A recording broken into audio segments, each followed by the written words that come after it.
अब हम बात कर लेते हैं सेक्शन 22 की, मेंटेनेंस ऑफ डिपेंडेंट्स। देखो जो आश्रित हैं, जो डिपेंडेंट्स हैं, उनको मेंटेन कौन करेगा? उनको मेंटेन वो करेगा जिनको भी मरने वाले की प्रॉपर्टी में से हिस्सा मिला है, और उनकी लाइबिलिटी भी इसी चीज़ पे डिपेंड करती है कि उनको एक प्रॉपर्टी का कितना शेयर मिला है। ठीक है, जिसको ज़्यादा शेयर मिला है उसकी जो वो रिस्पॉन्सिबिलिटी है वो ज़्यादा होगी। एक और चीज़ ये है कि अगर कोई ऐसा डिपेंडेंट है जिसको सपोज शेयर नहीं मिला है, और तो वो बाकी डिपेंडेंट जिनके पास शेयर है उनसे क्लेम कर सकता है कि उसको मेंटेन करें। अगर किसी डिपेंडेंट को जैसे कि सक्सेशन हो गया हायर्स के हिसाब से कि हाँ चलो अब सक्सेशन में क्या होता है, जैसे कि माता पिता की जो प्रॉपर्टी है वो बच्चों पे जाएगी, इस तरीके से डिवाइड हो रही है। वो सपोज इस तरीके से उसको ऑलरेडी एक पर्सन को प्रॉपर्टी मिल चुकी है, ऑलरेडी उसके पास है ऐसा कि वो अपने आप को मेंटेन कर रहा है, मतलब उसका गुजारा चल सकता है, तो उसके बावजूद भी वो अगर अलग से बोले कि नहीं मुझे मेंटेनेंस भी चाहिए, तो ऐसा नहीं होता। अगर आपके पास एक शेयर आ चुका है तो आप अलग से मेंटेनेंस के लिए डिमांड नहीं कर सकते। अब हम बात कर लेते हैं अमाउंट ऑफ मेंटेनेंस। जैसे कि मैंने ये बताया कि कोर्ट जो है किस बंदे को कितना पैसा देना पड़ेगा एज अ मेंटेनेंस, इसके लिए बहुत सारी चीज़ें देखती है। सबसे पहले कि क्या डिमांड की गई है, क्या वो रीज़नेबल है, कितने लोग हैं जिनको मेंटेनेंस मिलना है, जो बंदा मेंटेनेंस प्रोवाइड करेगा जैसे कि चाइल्ड को या किसी और को, तो उसकी खुद की कितनी प्रॉपर्टी है, खुद की कितनी अर्निंग्स है, कितनी इनकम है, और कितने लोग जो हैं वो मेंटेनेंस के लिए क्लेम कर रहे हैं। तो कोर्ट जो है वो इसी बेसिस पे डिसाइड करता है। जैसे कि वाइफ है, चिल्ड्रंस हैं, इन्फर्म पेरेंट्स हैं, तो मेंटेनेंस का ऑर्डर करते टाइम कोर्ट जो है स्टेटस मतलब पोजीशन देखेगा एक्चुअल में, कि जो भी बंदे डिमांड कर रहे हैं और जिसको देना है, कितने लोगों को देना है, उसके फाइनेंशियल पोजीशन के बेसिस पे ही ये चीज़ें डिसाइड होंगी, और जिस हिसाब से प्रॉपर्टी बटी है उस हिसाब से ही ये चीज़ें डिसाइड होगी। अगर हम बात करें कि सेक्शन 24 क्या कहता है, which is really very important, क्योंकि हम सारे हिंदू लॉ के अंडर पढ़ रहे हैं। Claimant to maintenance should be Hindu. जो हिंदू है वो ही क्लेम कर सकता है मेंटेनेंस के लिए। जो हिंदू चीज़ नहीं है, कन्वर्ट हो जाता है, तो वो मेंटेनेंस के लिए क्लेम नहीं कर सकता। अब हम बात करते हैं सेक्शन 25 की, अमाउंट ऑफ मेंटेनेंस में be altered on change of circumstances. मतलब कोर्ट जो है अगर सर्कमस्टांसेस चेंज हो गई है तो उसके हिसाब से वो मेंटेनेंस का अमाउंट बढ़ा या घटा सकती है। ऐसा नहीं है जो एक बार डिसाइड हो गया वो ही कैरी ऑन रहेगा, वो सिचुएशन पे ही बेस्ड रहेगा, और कोर्ट ही इसे घटा या बढ़ा सकती है। अब हम बात कर लेते हैं सेक्शन 26 की, डेप्थ टू हैव प्रायोरिटी। देखो किसी का भी मेंटेनेंस, सपोज एक हस्बैंड है वो अपनी वाइफ को मेंटेनेंस दे रहा है या एज पेरेंट को मेंटेनेंस दे रहा है, पर इन मेंटेनेंस से भी पहले क्या बहुत ज़्यादा ज़रूरी है कि अपने डेप्थ पे करना।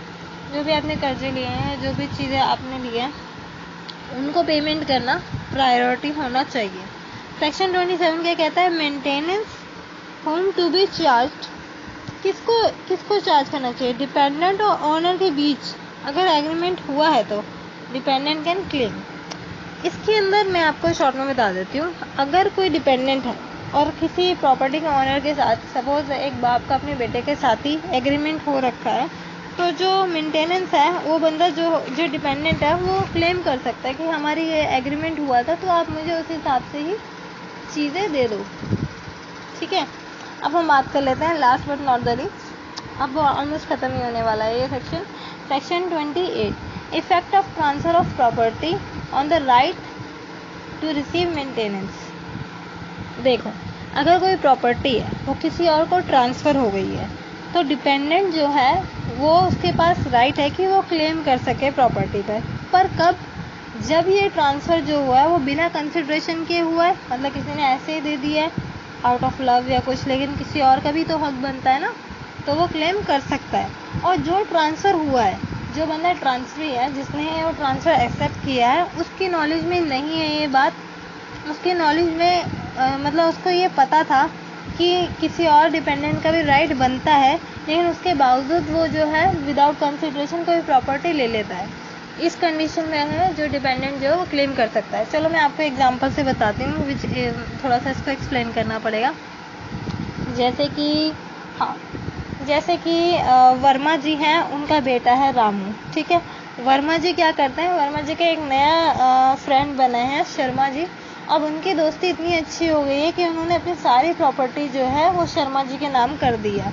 अब शर्मा जी को ये पता है कि कायदे से तो जो उनका बेटा है रामू वर्मा जी का चाइल्ड सन, ठीक है, उसका हक बनता है प्रॉपर्टी पे, लेकिन वो बिना कुछ खरीदे एज अ गिफ्ट ऐसे ही बस प्यार व्यार में कि हाँ तुम मेरे बहुत अच्छे दोस्त हो ऐसे करके वर्मा जी को बेवकूफ़ बना रहे हैं। और मतलब वर्मा जी ने भी प्यार में अपनी दोस्ती में शर्मा जी को जो है प्रॉपर्टी ट्रांसफ़र कर दी है। ऑल्दो कि शर्मा जी को पता है कि डिपेंडेंट जो है ये क्या कहते हैं चाइल्ड जो है उनको वो क्लेम कर सकता है, उसका राइट है इस प्रॉपर्टी पे। तो इस कंडीशन में जब उनका बेटा चाहे वर्मा जी का, तो वो अपनी प्रॉपर्टी के लिए क्लेम कर सकता है। कब क्लेम नहीं कर सकता रामू भी, एक कंडीशन में डिपेंडेंट जो है क्लेम नहीं कर सकता। सी मेरे जो एग्जांपल्स है उसके अंदर जो डिपेंडेंट तो वही है जो मरने वाला जो होता है बंदा, जो उसके ऊपर आश्रित लोग होते हैं वो डिपेंडेंट्स हो जाते हैं। तो एग्जांपल्स की जगह आप मेन पॉइंट को जो मैं समझाने की कोशिश कर रही हूँ उस पर फोकस करें।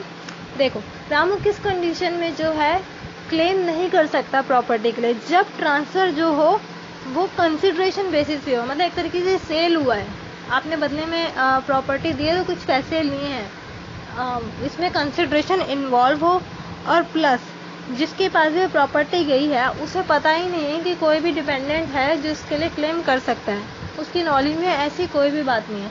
तो इस कंडीशन में जो है डिपेंडेंट भी चाहकर भी क्लेम नहीं कर सकता।